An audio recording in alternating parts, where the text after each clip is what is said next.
Jackson Montgomery from U92. I graduated this summer and have been volunteering as a DJ since then.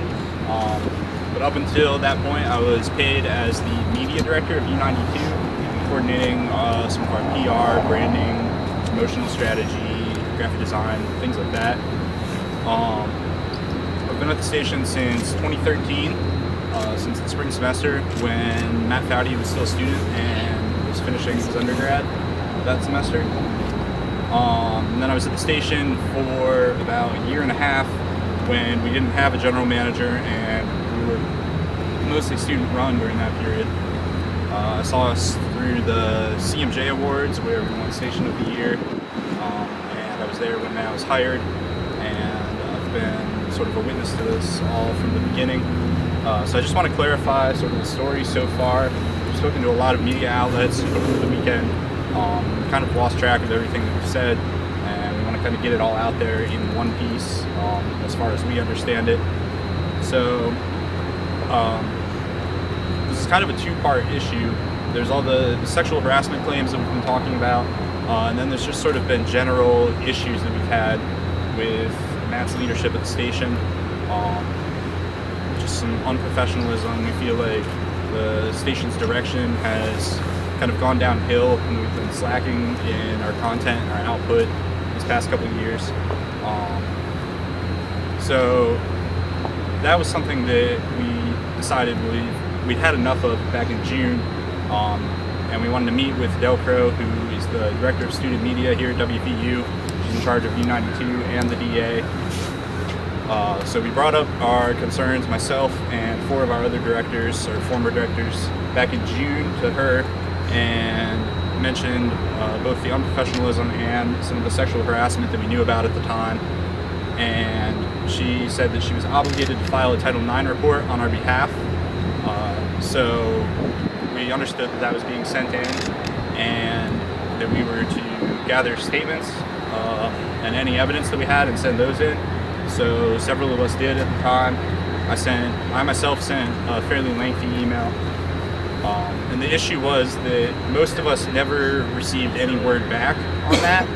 I never received even a response saying that my original email was received and that our complaints were being looked into. So we were all kind of hanging in the dark for a while on this. We heard a little bit of chatter from people. One of our staff members is related to some people who work at the Title IX office, so they were able to hear that there might have been an investigation ongoing, but we never really received a clear statement. This is the point I'm trying to stress.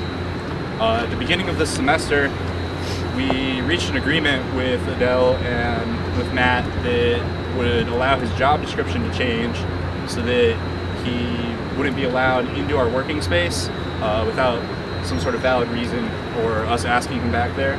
And it would also shift a lot of the responsibility for decision making to our student directors, and Matt would serve as more of a guiding figure. So that was sort of a temporary fix that was put in place at the beginning of the semester. Till just a week ago, when we received word that a new rule would be put in place that would cause our current program director to not be able to serve his position next semester because of his GPA.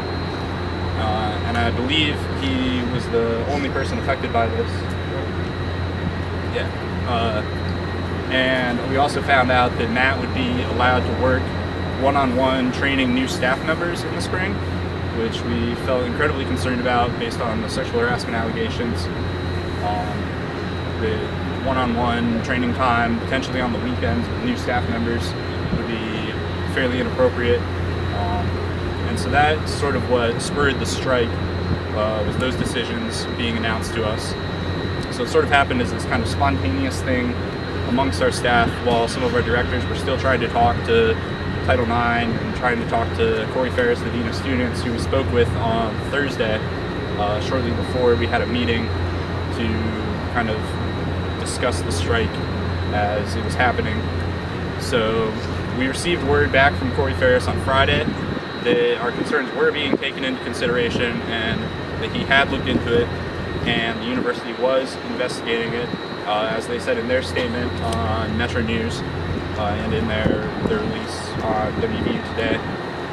And as of this morning, we've received word from the Title IX office in a confidential email that I can't really disclose the information of. There's a confidentiality notice on it, but we are under the understanding that they are looking into the case, and we just, like 5 minutes before this conference, received word that Matthew Foudy will not be working as our general manager while the investigation is ongoing, and Kim Harrison, former general manager of U92, who now works a position in the mountain there, I'm not quite sure what her official title is, will be serving as our interim general manager in that time.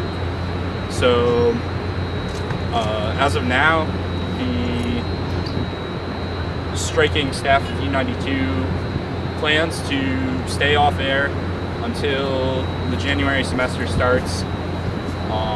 Give it some time to kind of cool off and possibly hear a decision from the university.